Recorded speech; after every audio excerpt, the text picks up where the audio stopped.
In 1995, during a fight between his maternal uncle Louay and paternal half-uncle Watban Ibrahim, Uday shot Watban as well as the other guests at the party. The shooting left 6 bodyguards dead and Watban seriously injured. Uday then took Watban to the hospital and disappeared. Because his brothers-in-law Hussein and Saddam Kamel escaped to Jordan the next day, Uday's attack on his uncle remained in the background. Saddam ordered Uday to ask his uncle to shoot him in the same way as Uday had shot him, but Watban refused to do so. One of the injured at the party said that the reason for the attack was that Uday's half-uncle had mocked Uday's speech disorder, and his maternal uncle had told Uday about it. Since birth, Uday's upper jaw extended forward an abnormally large amount, making it difficult for him to speak clearly. At the ceremony, his uncle had imitated him mockingly. Shortly after the shooting incident, seeing his half-brother in the hospital having difficulty walking angered Saddam, who ordered the garage for Uday's luxury cars to be burned down. Saddam said at the time, "While Iraqis are suffering from the embargo, this situation may send a false message." Uday was angry with his brother Qusay for not preventing Saddam and had a nervous breakdown. Qusay said he prevented him from burning another garage. Uday set up a barricade in front of his luxury cars in another nearby garage, armed himself with weapons, and waited for his father or his men to come. According to his close friend Jabir, Uday would have killed him if his father had come to the second garage. In 1996, Uday along with Qusay were said to be involved in the killings of their brothers-in-law, Hussein Kamel al-Majid and Saddam Kamel, who themselves were powerful members of the elite regime. The 2 men, who had defected to Jordan along with their wives and children, were murdered after their return to Iraq. According to the book The Interrogation of Saddam Hussein by John Nixon, Uday provoked the escape of Hussein and Saddam Kamel in 1995. A drunk Uday went to Kamel's house where a party was being held, and punched Saddam Kamel. When he was defeated by Kamel, Uday took out his gun and fired, but accidentally wounded Watban, who got in the way. Shortly after the grooms escaped to Jordan, Saddam burned the garage for Uday's luxury cars, saying, "While Iraqis are suffering from the embargo, this situation may send a false message." Uday took over Iraq's oil sales, previously largely pocketed by the entourage of Hussein Kamel when he oversaw the oil business along with his responsibilities in defense and industry. Uday also zeroed in on other areas that had been the province of Kamel, including army equipment supplies, reconstruction, and food imports. An Iraqi official said, Kamel decided to defect because he became frightened that Uday was now getting strong enough to really take care of him. About the murder, Abbas al-Janabi said, "The decision to eliminate Hussein Kamel was not decided ahead of time but only after his return to Baghdad. On his return, Hussein Kamel was asked to go to the presidential palace. Saddam asked that both he and his brother divorce their wives, Saddam's daughters, but they both refused to do so. In addition to Uday, Saddam had asked a prominent judge to attend the meeting with Hussein Kamel to prepare the divorce papers. I was at the palace at the time, but I stayed outside the meeting room. I waited for Uday to leave the room, and he told me the details. After his refusal, Hussein Kamel went to his palace in the Adura area. The decision to eliminate them took place after their refusal to divorce.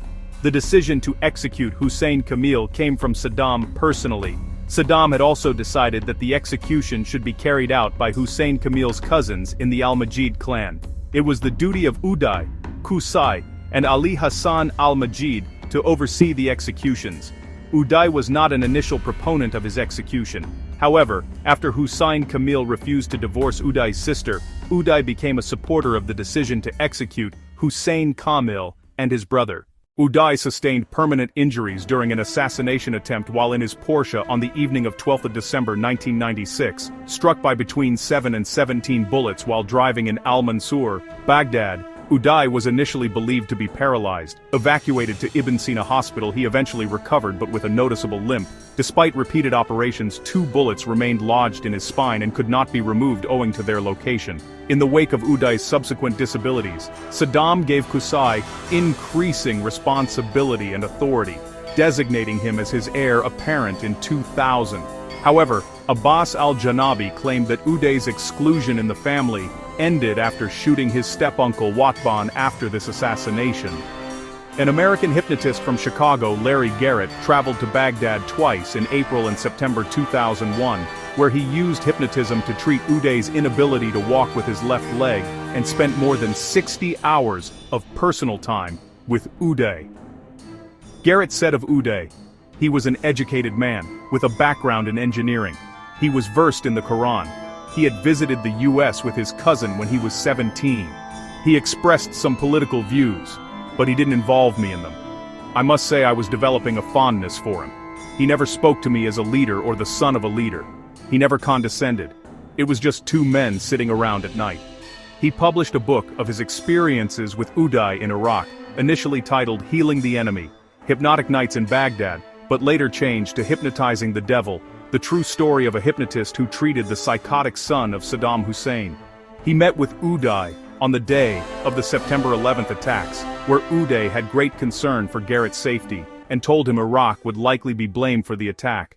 The Shia Shaban movement assumed responsibility for the assassination attempt. Salman Sharif, one of the 4 would-be assassins who attacked Uday, learned that he regularly visited one of the luxurious streets of Al-Mansur every Thursday at around 7 in the evening to pick up a girl. They watched the street for 3 months and made preparations. They realized that Uday was sometimes unprotected and tried to find out which shop owners and workers on the street were part of the secret police. Now badenalbeg. And thou ben and the ston ber for der jau ber for dawo der al ber real shopkeepers. On the day of the assassination attempt, they saw a luxury car that could only belong to Uday without bodyguards. They shot at Uday exactly 50 times, with 17 hits. Some Shaban members who knew about this assassination attempt were arrested for another incident in Jordan and handed over to the Iraqi police. In August 1998, Saddam's men arrested Abu Sajjad and learned the details of other members of the team. Sharif's 7 brothers and father were imprisoned, and his mother was then told to collect their bodies from the Baghdad morgue. The father and 3 brothers of would-be assassin Abu Sadek were executed. Abu Sajjad and his father shared the same fate. Security guards destroyed the homes of all families with bulldozers and confiscated all their property. Iraqi intelligence eventually traced Abu Sadek to a location in Iran where he was assassinated on the elder Hussein's orders in December 2002. Uday never fully recovered from the injuries he sustained during the attack, purportedly walking with a limp for the rest of his life and, according to popular belief, becoming impotent. Sharif interpreted this as divine justice, referring to Uday's brutal reputation with women.